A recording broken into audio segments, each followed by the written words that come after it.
j'espère que ton poney va bien. On se retrouve aujourd'hui pour une nouvelle vidéo qui n'a pas grand chose à voir avec ce que je vous avais promis. Aujourd'hui, pas d'ambiance Noël, pas d'hiver, rien de tout ça, tout simplement une petite vidéo qui vous fait le bilan de ce défi que je me suis lancé il y a quelques temps de ça. Si tu me suis, tu dois le savoir, je me suis lancé le grand défi de dépenser le moins possible pour l'équitation, pour moi, pour mon poney, etc. etc. Je dois le dire, ce n'était pas franchement facile parce que je suis une mordue de matériel d'équitation. Pas pour le fait de dépenser, certes je suis dépensière, ça va avec ma passion du matériel, mais surtout j'ai un côté très curieuse du matériel. Donc c'est un gros défaut quand on se lance ce genre de défi. Mais même si j'estime que je ne m'en suis pas trop mal sortie, on est bientôt mi-décembre et il est grand temps de faire une trêve. Noël, tout ça, je pense que c'est une bonne excuse. Et même si je triche un peu et qu'en fin de vidéo il y aura un mini haul qui d'ailleurs ne sont pas que des achats, je tire quelques leçons de cette petite expérience. La première leçon que j'en tire, c'est que, ben non, je me suis pas sentie plus riche. J'ai toujours l'impression qu'il y a une bonne ou une mauvaise excuse pour dépenser notre argent dans la vie. Il n'y a pas besoin d'aller chercher bien loin, le parage de ton poney, la facture d'ostéopathe à 120 €, le dentiste qui vient passer par là, ou tout simplement la taxe d'habitation. Bref, des dépenses, qu'elles soient superflues ou non, il y en a toujours à faire. La deuxième remarque que j'ai à tirer de cette mini-expérience, c'est que ça m'a amené à revoir un petit peu mon mode de consommation. Tu le sais, je suis une fan incontestable de matériel. Si je m'écoutais, j'aurais une sellerie gigantesque. Et pourtant, je suis pas franchement à plaindre dans ce genre-là. Mais je me demande si vraiment 60 tapis de sel, on est d'accord? Non? Bien sûr, on a le droit d'avoir nos accessoires chouchous, notre tapis porte-bonheur ou même carrément un dressing complet de tapis porte-bonheur, qui sait. Mais pour mon cas, même si j'adore la mode équestre, j'ai décidé de revenir un petit peu plus vers les basiques et je pense en 2019 du coup de me débarrasser de pas mal de matériel d'équitation.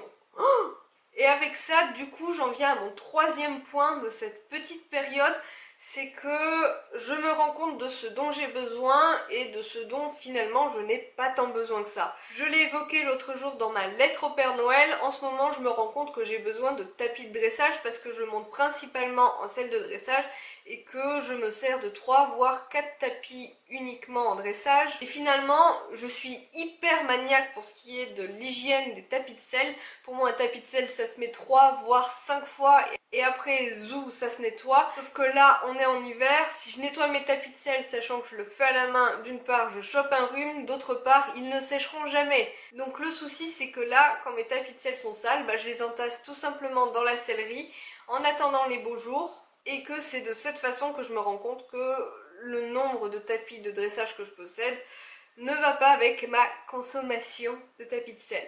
Par contre, une chose est claire, et je le disais plus tôt, c'est que j'ai beaucoup de tapis de selle mixtes et que je me suis lassée de certains. Il y en a que je trouve affreux, je vais pas mentir, il y en a vraiment que je trouve affreux. D'autres sur lesquels je ne suis pas convaincue sur mon poney, des couleurs qui piquent franchement aux yeux. Bref, j'ai envie un petit peu de revenir au grand classique, des couleurs sobres. Franchement, quand on voit une partie de ma sellerie, on se croirait un peu dans une cour de maternelle. Mais bref, comme je le disais plus tôt, j'ai quand même eu quelques petites réceptions de matériel que je vais vous montrer tout de suite. Ça m'a permis de tenir psychologiquement parce que c'est frustrant quand même de ne rien acheter. Et si ça peut te rassurer, je n'ai absolument rien acheté vraiment. Genre j'ai besoin de mascara depuis 6 mois, j'ai pas acheté de mascara, je fais les fonds de peau qui doivent avoir 3 ans, je vais choper une conjonctivite à force, c'est dégueulasse. Du coup la première chose que j'ai reçue pendant cette période, ce n'était pas un achat, c'était un partenariat dont je vous avais parlé dans ma vidéo à propos des couvertures, un partenariat donc avec la marque QHP. Je pense qu'en 2019 je vous ferai une vidéo un petit peu plus représentative de cette marque, mais je suis plutôt satisfaite de la couverture. Comme vous le voyez, j'ai eu l'occasion de l'utiliser déjà quelques fois sur Elion et elle lui va plutôt bien, elle est plutôt bien taillée, elle est jolie, elle est relativement résistante, parce que je pense que j'ai un poney qui ne martyrise pas trop ses couvertures, mais dans l'ensemble j'en suis plutôt satisfaite. J'ai également reçu de la marque cet accessoire là, donc assorti à la couverture. Dans les images on se rend mieux compte de ce dont il s'agit. En réalité donc c'est un filet à foin, ils s'appellent ça un slow feeder, donc d'assez grande taille je pense, pour empêcher le cheval de manger trop rapidement son foin. C'est je pense idéal lorsqu'on transporte son cheval, qu'on va en concours, etc. etc.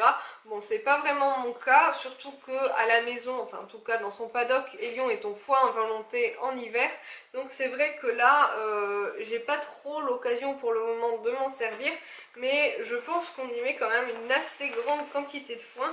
Je me demande si ce n'est pas justement la taille d'au moins un ou deux plis de foin sur les balles rectangulaires, donc faudrait que je teste, que je lui mette ça dans sa cabane une journée pour que je vois combien de temps ça dure. Ensuite, j'ai acheté ceci, donc c'est une mesure d'arcade de chez Wintech pour voir tout simplement quelle arcade correspond le mieux à Elion et le suivre dans son évolution morphologique. Par la même occasion, bon je ne l'ai pas là, mais j'ai également acheté une arcade pour aller dans ma selle de dressage. Il faudrait que je me l'achète de la même taille pour la selle d'obstacle, mais comme je le disais, vu que je me sers très peu de la selle d'obstacle, je n'ai pas vu la nécessité de m'en procurer une tout de suite absolument.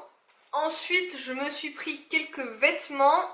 J'ai pris dans un premier lieu un petit pull Equitem que j'ai eu en promotion. J'ai acheté ça 3 fois rien et je me suis dit bon bah c'est vraiment pas une bonne idée de s'en priver, parce que j'avais besoin de jolis pulls pour l'équitation et il valait quoi, 15 balles tout à tout casser. Donc voilà, c'est un pull Equitem avec le petit logo ici au niveau du cœur et le logo ici au niveau de la manche. L'avantage de ce pull là, c'est que j'ai pas mal d'éléments de la même collection, notamment une veste kawaii et un couvre-rein, donc je me suis dit bon pourquoi pas, ça fait sympa, ça complète la collection. Ensuite, toujours dans les vêtements, j'ai eu l'occasion au travail de participer à un shooting photo avec ma chienne, donc avec Kira, parce qu'ils ont sorti une collection en édition limitée de colliers pour chiens, donc en cuivre, etc. etc. Et je vous mets d'ailleurs quelques photos du shooting par-ci par-là. Et à la fin, on avait droit à deux éléments, un t-shirt, donc que je vous montre là, et un collier pour chien que nous n'avons encore pas reçu, puisque vu que c'était une édition limitée, c'était sur commande, donc on devrait le recevoir courant janvier je pense. Mais pour Kira, donc j'ai pris un collier qui va rappeler l'article suivant. Donc je vais d'abord parler du t-shirt, donc c'est donc un t-shirt à l'effigie de la marque bien sûr, avec le col bleu blanc rouge, et au dos il y a marqué tout simplement Antares. C'est un t-shirt en coton souple, donc c'est pas mal, pareil pour le cheval, c'est nickel. Et je me suis fait plaisir, je me suis acheté une ceinture en cuir et en élastique. Donc le collier de Kira aura le même motif au niveau de l'élastique. Comme ça on sera tout assorti, et donc voilà, la ceinture se présente comme ceci. On a cette partie là en élastique et à l'avant on a une boucle avec les parties en cuir. Et dernier article que j'ai acheté, mais là c'était une nécessité vitale, je vais la montrer, elle est dégueulasse mais je n'en montre qu'une, vous ne m'en voudrez pas.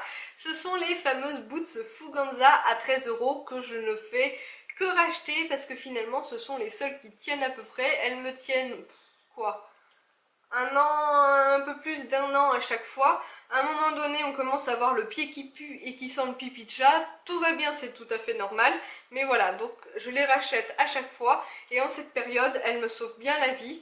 Voilà, elles sont un peu cracra, mais ça me permet, je crois que franchement ce sont les paires de chaussures que j'utilise le plus dans l'année, encore plus que les baskets et les escarpins, parce que ce sont les chaussures que j'utilise tous les matins pour aller promener Kira, que j'utilise pour aller au poney et que j'utilise pour aller dans le jardin et faire des trucs comme ça. Bon, et voilà, c'est tout. Vous voyez, j'ai été assez raisonnable, sachant que la plupart des choses que j'ai achetées ne sont pas des achats et que d'autres étaient tout simplement des promotions. Donc je suis plutôt fière de moi parce que ça aurait pu être franchement pire que ça. J'espère que cette vidéo t'aura plu, que tu auras compris pourquoi je vais un petit peu dans le sens contraire de ce que j'ai toujours été depuis des années sur ma chaîne YouTube et dans mon mode de consommation équestre. 2019 va être une année un petit peu différente et j'ai bien l'intention d'essayer de m'y tenir, même s'il y a des jours où je me dis non mais non, je vais tout garder. Non, il ne faut pas, ça ne sert à rien. Bientôt, spoiler, il y aura une vente géante sur YouTube, sur ma chaîne.